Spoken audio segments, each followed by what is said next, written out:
Okay, so this is section 11.2, day 1, video 2. In the first video, we started to talk about how sequences and how series fit together, and the idea that a series is really just taking the sequence of all the terms and adding them up, and a series is infinite. We can do finite series, but we are only really going to be dealing with infinite series here. And we also talked right at the end about how you can actually take an infinite number of terms and add them up to get a finite value. Now, I showed you one example with the box, but not every infinite series has a sum. Some of them will just keep getting bigger and bigger and bigger and go off towards infinity, in which case you would not have a sum. But there are some that do have a sum. One of those is a geometric series, and it has the form, a geometric series has the form, the sum from n equals 1 to infinity of a times r to the n minus 1 power. That is assuming that n starts at 1. The n minus 1 power does not necessarily have to be an n minus 1. It could be an n power, as long as r is being raised to the n of some kind. R is going to be your constant base. So a and r have to be real numbers. A would just represent some kind of a coefficient. Again, a could be 1, so it does not have to necessarily have an actual a value out there. R is going to be what is called the common ratio, or the ratio of the geometric series. A geometric series starts with some kind of a number in the beginning. In this particular case, the way it's said here is that it's got a as its first term. And every term is r times the term before. In other words, you're going to multiply it times r to get to the next term. That's what a geometric series is. So it'd be like multiplying by 5 every single time or something like that. So another way to determine r, and this is the way for any geometric series, is to divide the second term by the first, or the third term by the second, or the fourth term by the third, and so on. Basically, you take any two consecutive terms and you divide the furthest term from the previous term. As long as it is geometric, all of those values should always be the same. So let's take a look at a geometric series, and we're going to write this geometric series in summation notation based upon the model that I gave you up on the top. So first of all, it says write the geometric series. So it's telling us it is geometric, so we don't have to worry about that fact, but we do need to find the key components. According to our model on the top, we have to have the sum as n equals 1 to infinity. And I will tell you right now, probably one of the hardest things here is going to be learning how to write that sum if you're not used to it. According to the model at the top, you're going to take the a value, which in this case is your first term, which in our case here is 1/2. They gave that to us. That's the first term. We have to multiply that by r raised to the n minus 1 power, and then we will have written this thing in summation notation.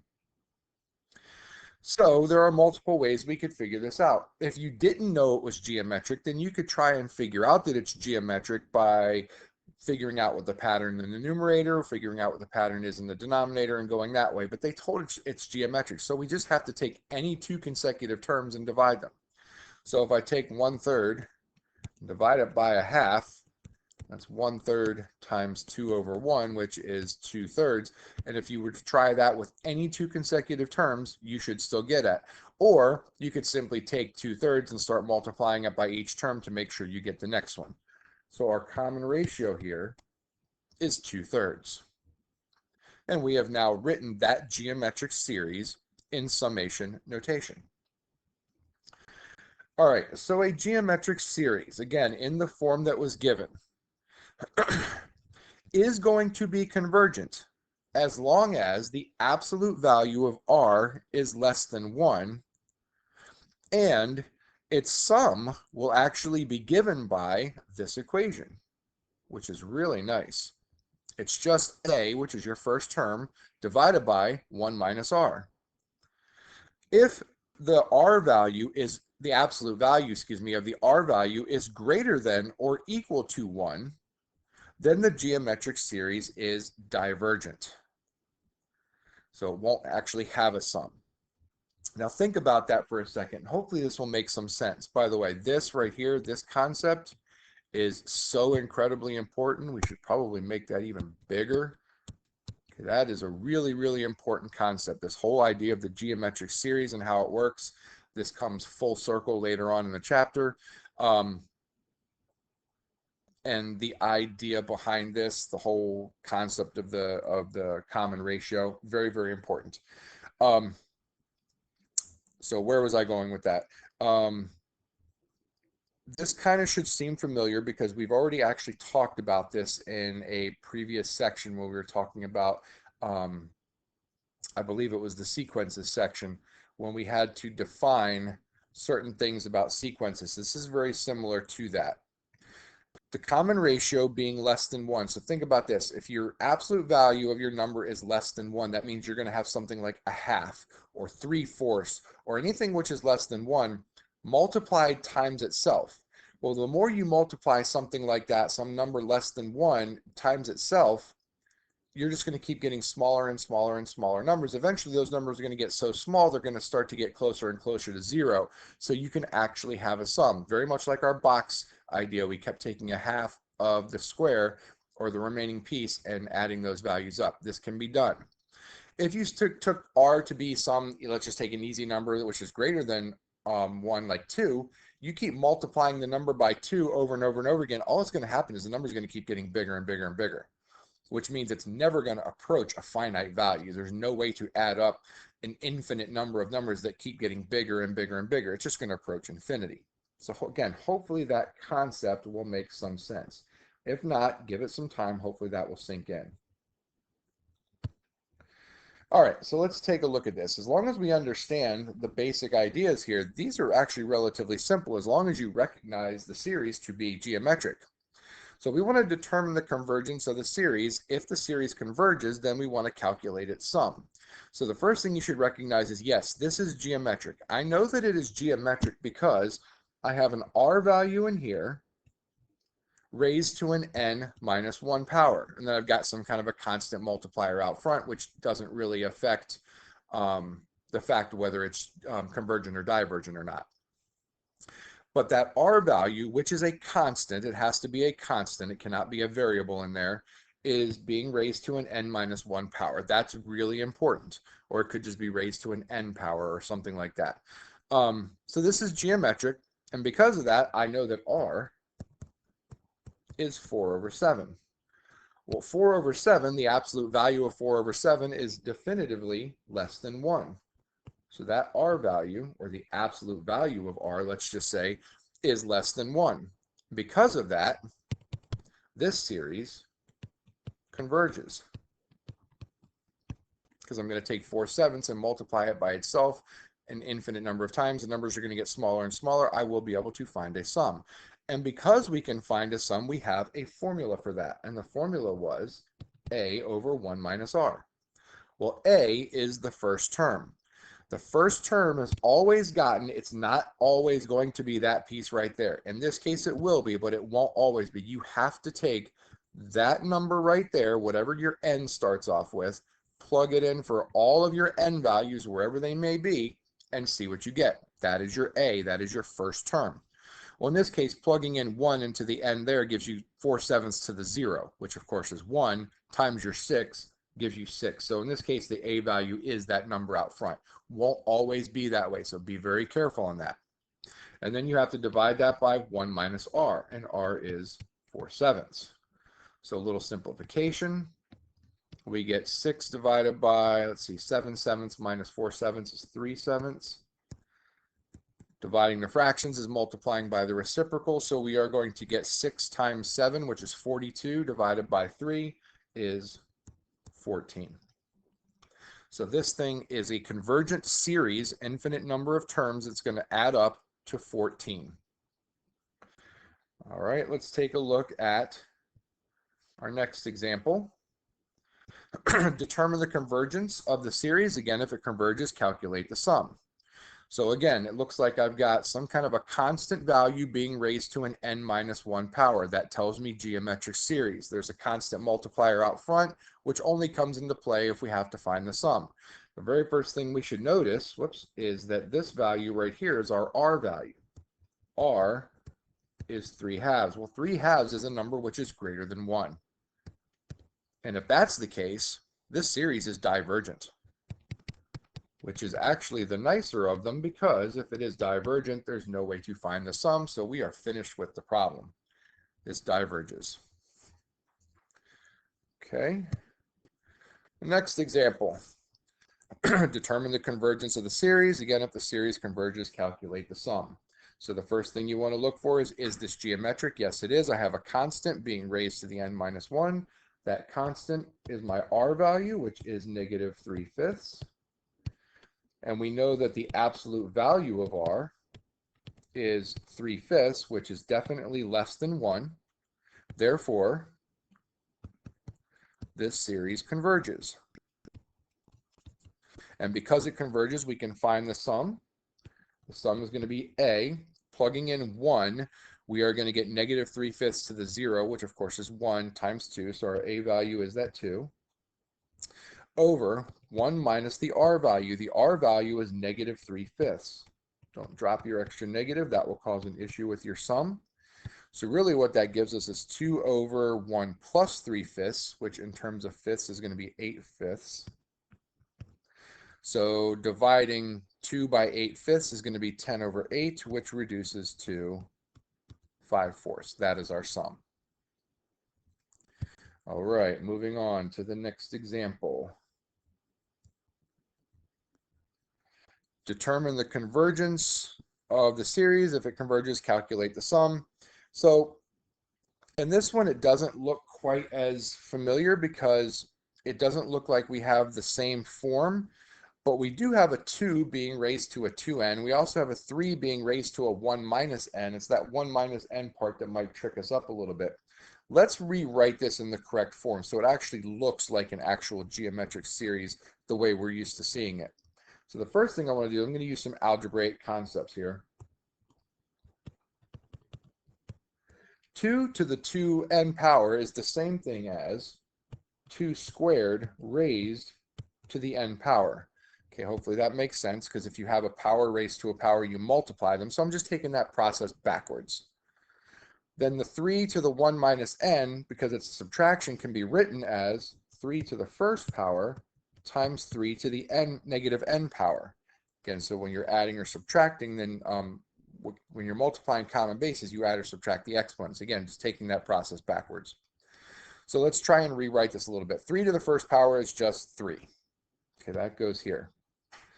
2 squared, of course, is 4, so that's going to be 4 to the n, and then I've got 3 to the negative n.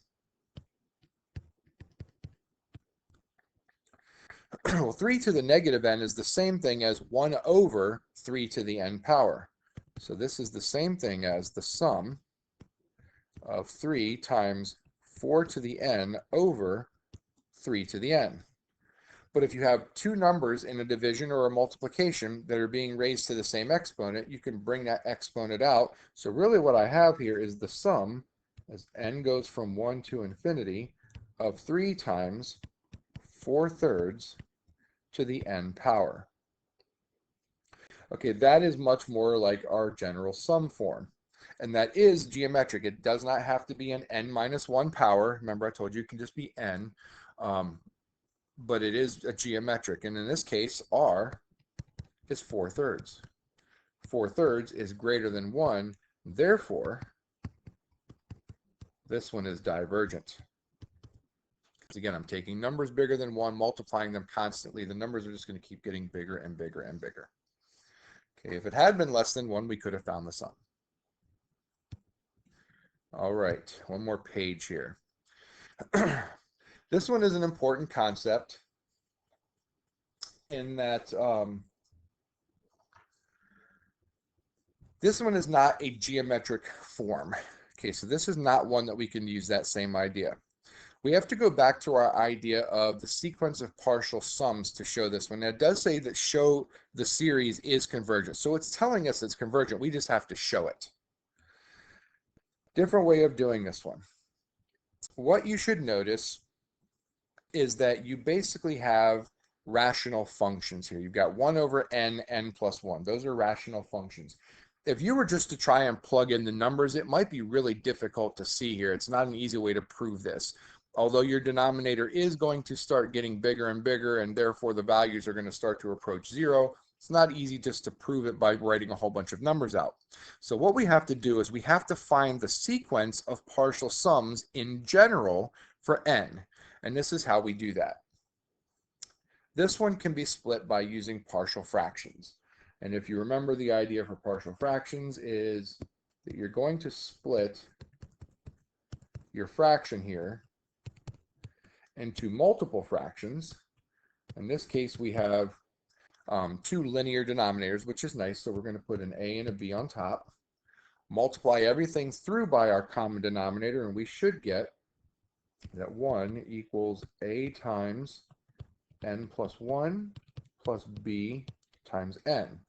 So let's pick some nice convenient values here. We'll let n equal 0, and we'll let n equal -1, and that should get rid of our corresponding values. So we should get that 1 equals, for n equals 0, b is going to go away. That's going to give me 1 equals a. That was easy. If n equals -1, we're going to get that 1 equals, the a part will go away, plugging -1 to the second one, we get -b. So that means that b itself equals -1. All right, so all that's done is given us a way to split up that sum. So now our new sum looks like this. It's the same idea. We are now going to have a, which was 1 over n, b, which was -1, so I'll write that as -1 over n plus 1. It's just a different way of writing our sum. The reason for that is this. What we need to do is we need to show what's happening with this partial sum. So we're going to write our partial sum out by saying, okay, let's start taking the sum, but we're going to write them out in such a way that we're going to show each individual term. What do I mean by that? So if we plug in 1, you're going to get 1 over 1, which is 1, minus 1 over 2. Okay, that's easy enough to simplify, but I'm not going to yet. Plus, now if you plug in n equals 2, you're going to get 1/2 minus 1/3. Then if you plug in n equals 3, you're going to get 1/3 minus 1/4. And you could obviously keep going, but ultimately, we're going to arrive at the last few terms.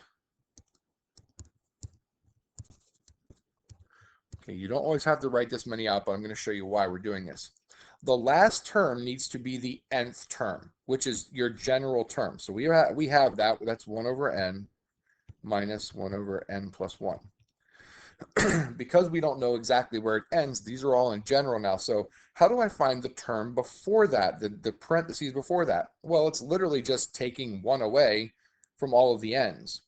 So this next one here would be 1 over n minus 1. And if I take 1 away from the 1 over n plus 1, we now get minus 1 over n. Do the same thing going backwards. We're going to take another 1 away from the n terms. So we're going to get 1 over n minus 2 minus 1 over n minus 1, and so on. And that would eventually squeeze down. So what do we see here? If you look at all the terms here and you were to keep writing this out, eventually you'd start seeing this, that if I add all this stuff up here, I've got a -1/2 and a +1/2. Those are going to go away. I've got a -1/3 and a +1/3. Those are going to go away. That -1/4 is going to go away with the +1/4 that would have been in the next one. That pattern's going to keep on going. What you should notice from the end is that I've got a +1 over n and a -1 over n. Those go away. I got a +1 over n minus 1 and a -1 over n minus 1. Those go away. This 1 over n minus 2 would have gone away with a -1 over n minus 2. All of the terms are going to start to cancel out. The only ones that we're left with, in this case, are the very first and very last terms. That doesn't always happen. Sometimes you'll have more than one term left over. But what that gives us is that gives us the sum of the first n terms. That is our partial sum. Our partial sum of the first n terms is 1 minus 1 over n plus 1. Okay, so that's adding up the first n terms of this series. But We want that number of terms, the number of terms in the series, to approach infinity. And if this has a limit, if this sum S sub n has a limit as n goes to infinity, then that limit is going to be your actual sum of the series. So we'll take the limit as n goes to infinity of S sub n, which is the same thing as the limit as n goes to infinity of 1 minus 1 over n plus n, excuse me, n plus 1. Well, the 1 over n plus 1 part goes to 0, which means that your limit is 1. Because that limit of the partial sums has a finite value, and that finite value is 1, that 1 is the sum. That equals the sum of the series. And therefore, since it has a sum, this series is convergent. Okay, what this is known as is it's known as a telescoping series. You don't really have to necessarily know the name of that, although it does help. It's called a telescoping series. Excuse me. And the reason it's called a telescoping series, if you know how a telescope works, you open a telescope, it's got a whole bunch of different little pieces in the middle, but then if you close it, all you really see are the ends of the telescope. So basically all of the guts, all of this internal stuff in here looks like it just goes away. So that's why they call it a telescoping series. All the guts kind of just fall out of this thing. All right. Again, a telescoping series will not always just have one term at the end, one term at the beginning. It could have multiple. But however many terms you have left over in the beginning, you should have exactly the same number of terms left over at the end. So in other words, if I had 2 terms at the beginning, I should have 2 general terms at the end. All right. That is plenty enough for this one. That's the end of day 1. The second time, the next video we come back with will be day 2, and we will talk about this nth term test for divergence.